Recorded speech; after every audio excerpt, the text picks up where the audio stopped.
Ada kawan kami titip pertanyaan, baik titipkan jawaban kepada beliau. Dulu dia pencaharian utamanya jadi bandar judi. 2 tahun lalu dia tobat, alhamdulillah mau hijrah. Dia membuat bisnis kain yang bidangnya halal, sembako. Tapi sumber modalnya masih dari sumber judi. Waduh. Ya. Pertanyaan, apakah bisnis sembako tersebut otomatis haram juga? Jika ya, bagaimana cara membersihkannya? Sedangkan itu mata pencaharian dia satu-satunya. Quran surah ke-51 ayat 22. Paling kanan pertengahan. Wa fis samaa'i rizqukum wa ma tu'adun. Hei seluruh manusia, sebelum engkau lahir, rezeki kamu telah aku tetapkan di langit dan aku janjikan akan diberikan. Kaidah pertama. Dikata Allah, rezeki kita itu udah teratur, enggak akan tertukar. Enggak akan tertukar. Ada putri yang tertukar, ada menteri yang ditukar, tidak ada rezeki yang tertukar. Rizki gak ada yang tertukar. Jadi ini pun memberikan pesan kepada kita, jangan pernah mencuri. Jangan pernah mencuri karena buang-buang energi. Ya mohon maaf, gak akan pernah rizki kita diambil orang, pasti balik. Pasti balik. Hanya ada rizki orang dititipkan pada kita, itu ada. Ada. Ini rizki saya bukan minuman ini? Bukan. Rizki saya itu kalau sudah masuk ke dalam kerongkongan saya. Mungkin ini rezeki orang, cuman di atas namakan saya saat ini ada di sini. Kalau saya nggak minum, kan yang minum orang lain. Bisa Mas Dimas, bisa yang lain dan sebagainya, gitu kan? Oke, jadi yang pertama, jangan pernah kita berpikir untuk berbuat curang demi mendapatkan rezeki. Karena dengan yang baik pun akan dapat. Kalau Anda bisa mendapat dengan cara yang halal, kenapa mencari dengan cara yang haram? Paham ya? Makanya Allah batasi kita, jangan cari yang haram, rugi nanti kamu. Ya sudah, harus dikembalikan lagi kepada yang berhak. Setelah itu menderita juga. Coba bayangkan. Bukankah kalau ada orang yang korupsi, ketahuan, ditangkap dia, dikembalikan lagi kemudian apa yang dia dapatkan? Kena TPPU, ya tindak pidana pencucian uang, diambil semua kan? Itu saking sayangnya Allah, jangan menyebar rezeki yang haram, ambil semua, ambil semua, ambil semua. Bahkan yang telah diinvestasikan pun tarik lagi, tarik lagi. Kenapa? Karena ini bersumber dari yang haram. Kalau yang haram berproses terus dipakai lagi kepada yang lain, maka haram akan menyebar keharamannya. Maka yang pertama, jangan takut kehilangan rezeki. Jangan takut, karena semua akan diberikan sesuai dengan janji Allah. Nah, bagaimana cara kita mendapatkannya? Turunlah Quran surah ke-2 Al-Baqarah ayat 168, paling kanan sebelah bawah. Ya ayyuhan nasu, hai semua manusia, kulu mimma fil ardi halalan thayyibah. Oh. Hai semua manusia, kalau ingin dapat rezeki maka kerja. Ayo cari makan. Allah cuma minta bergerak aja, kerja. Kalau ada keluar dari diri kita untuk bekerja, bergerak aja, rezeki turun. Silakan kreatif, sekarang banyak kreativitas. Ada yang dengan peluit, 2.000, makasih Pak. 5.000, makasih Om. 10.000, makasih Bos. Tuh, dia jadi bos Anda tuh. Itu aja, sehari dapat berapa gitu. Ya. Jadi kalau bergerak sedikit aja, bergerak tuh dapat. Tapi ingat kata Allah, halalan thayyibah. Ambil dengan cara yang halal.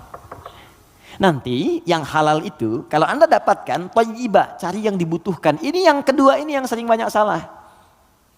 Di banyak orang mendapat dengan cara yang halal, tapi thayyibat yang dipraktikkan. Thayyibah itu artinya keluarkan ya rizki yang kita dapatkan itu, kemudian beli yang kita butuhkan, yang bermanfaat untuk kita.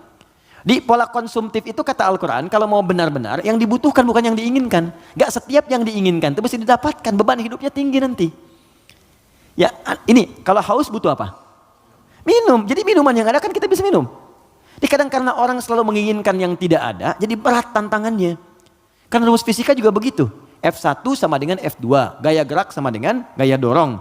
Apa yang kita dapatkan itu yang keluar. 5.000 cukup untuk beli teh manis. Kan 20.000 buah naga, kan?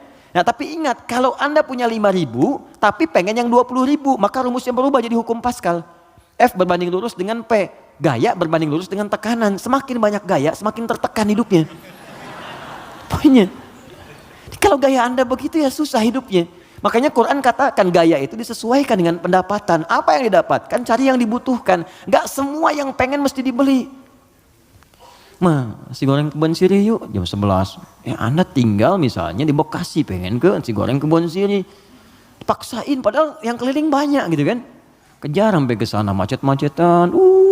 Nikmati aja, entah kita nikmati di sana. Nyampe sana tutup. Gak dapat apa-apa. Paham ya? Nah, jadi itu poinnya. Jadi berusaha dengan cara yang halal, Allah kirimkan rezekinya. Apalagi Anda orang beriman. Kalau orang beriman, apalagi tadi hijrah, sudah tobat, itu seketika Allah jamin. Pindah surahnya, pindah ayatnya ke ayat 172. Quran surah kedua, ayat 172. Perhatikan ayatnya. Ya ayyuhalladzina amanu. Kita 13 menit menuju zuhur. Hai orang-orang yang telah punya iman. Kulu min thayyibati. Jangan pernah fikirkan yang haram. Ingat ya? Lihat sini. Kata Allah, jangan pernah fikirkan yang haram. Kalau Anda nggak pernah fikirkan yang haram, maka saya akan kirimkan ma razaqnakum. Kami yang kirimkan rizkimu, bukan engkau yang sulit untuk mendapatinya. Jadi orang beriman tuh kalau nggak pernah fikir yang haram, Allah cepat datangkan. Datang. Nanti berkahnya ditambah. Kalau berkah sudah tambah, dapat 100.000 pun sebulan cukup. Saya pernah ke Telas namanya. Telas tuh habis, di Google aja nggak ada. Anak saya yang kecil pengen gembala kambing. Jadi dia dengar kisah Rasulullah menggembala kambing, pengen kambing. Kita bawa ke sana. Di situ Pak Ibu, ada penggembala yang sebulan itu cuma dapat 100.000. 100.000. Tapi Allahu Akbar, saya berapa kali datang, lihat, merenung, netes air mata. Itu setiap datang, Pak, yang nggak ada tuh ada gitu. Musim buah ada buah, ikan dikeluarin semua, jamu kita. Terus saya tanya, di mana kambingnya? Di belakang katanya. Saya lihat kan, wah begitu dilihat bersih, putih, bersih, dirawat bersih. Tapi yang heran, itu mulutnya ditutup pakai potongan aqua. Yang ada yang setengah liter itu kan, yang ditutup itu cukup ke mulut kambing. Terus saya tanya, ini kenapa ditutup? Ini sakit kambingnya? Bukan sakit Gus katanya, bukan sakit. Kenapa? Ini kambing baru kami bawa dari tempat kami beli. Kami tutup di sana mulut kambing itu dengan potongan aqua supaya di jalan dia tidak memakan yang bukan haknya. Itu saya berhenti dan keluar air mata saya. Saya bilang, saya mengajar hampir tiap waktu, kamu yang praktekkan. Banyak orang mendapat surga tapi Anda yang paling layak. Saya tutup mulut kambing ini supaya nggak makan yang bukan haknya. Banyak orang hadir taklim, menjaga lisannya begitu sulit. Dia jarang taklim, kambingnya pun ditutup mulutnya. Untuk tidak makan yang haram. Makanya rezekinya Allah kirimkan. Baik 100.000 gitu. Gak pernah mengeluh ceria gini. Ada lagi orang penghafal Quran. Wah itu dahsyat itu juga.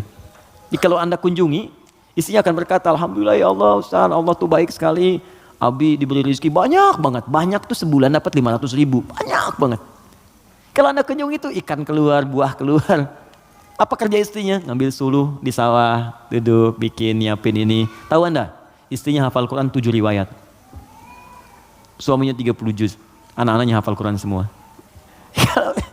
Kalau kita membangun kedekatan dengan Allah tuh, yang lain kecil lah. Kecil. Bahkan saat harta itu datang tuh kita malah sibuk, nggak pakai itu gitu. Dah, kasih. Saya tuh kalau belajar ulama kita dulu tuh, Masya Allah. Ya, Kiai Haji Nur Ali tuh, di Bekasi ada jalan Kiai Haji Nur Ali. Itu Pak, Ibu kalau taklim beliau, ada amplop datang tuh kasih banyak tuh. Itu nggak banyak orang tahu. Malamnya dijajarkan begini. Santrinya dikumpulkan. Buka katanya, buka. Ada yang 5.000, yang 1.000, 10.000 sebagainya. Itu nggak pernah diambil oleh beliau. Kata beliau, ini 10.000 tolong berikan ke madrasah sana. Yang 5.000 wanana yatim. Yang 1.000 janda-janda sekitaran ini. Santuni semua. Hidupnya berkah. Jangan takut, kalau Anda bisa mendapatkan yang baik, kenapa mesti berjudi? Nah, kalau Anda bisa berbuat yang halal, kenapa mencari yang haram? Kalau Anda bisa jadi orang soleh, kenapa berbuat salah? Tinggalkan yang buruk tadi. Nah, kalau pernah bertobat dan hijrah, alhamdulillah, pertahankan tobat dan hijrah itu. Hijrah itu artinya meninggalkan total yang buruk-buruknya. Termasuk tadi hasil judinya, yang dipakai modal. Jangan dipakai modal. Sudah, keluarkan. Bagaimana cara mengeluarkannya? Cara mengeluarkannya adalah berikan kepada yang sosial yang umum sifatnya. Setelah itu Anda coba bekerja. Kalau memang nggak ada sama sekali, Anda bisa gunakan itu untuk sementara, untuk mendapatkan sesuatu yang lebih baik. Jadikan misalnya cari kerja untuk dapat kerja itu boleh dalam keadaan darurat. Nanti setelah mendapatkan yang baik-baik, cukup itu ini keluarkan. Sambil pertambah sedekah, tambah infaknya, keluarkan zakat kalau sudah masuk ke dalamnya. Itu seperti itu akan menutup yang kurang-kurangnya. Walakum ru'usum ma qad salaf. Ya, yang dulu-dulu akan ditutup oleh Allah. Sudah selesai semuanya. Yang sekarang akan dibuka. Tapi kalau Anda jadikan andalan itu, maka itu tetap akan menanam perasaan buruk di dalam jiwa kita. Jadi kalau harta kotor itu masuk ke dalam tubuh kita, jadinya begini.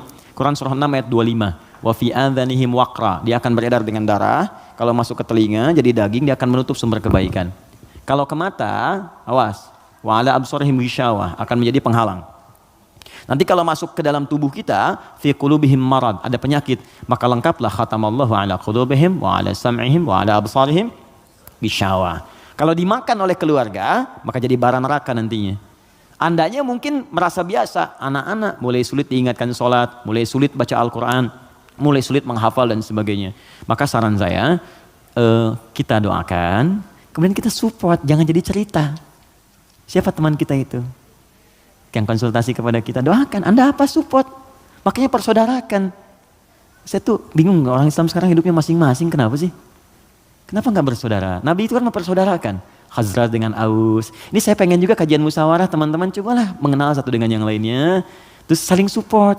Anda punya program apa? Support. Bisnis apa? Endorsein, barengin. Itu kenikmatannya itu terasa. Jangan takut rezeki Anda diambil, nggak akan tertukar. Nggak akan tertukar. Jadi semuanya akan mendapatkan bagiannya masing-masing, gak usah takut. Gak usah takut.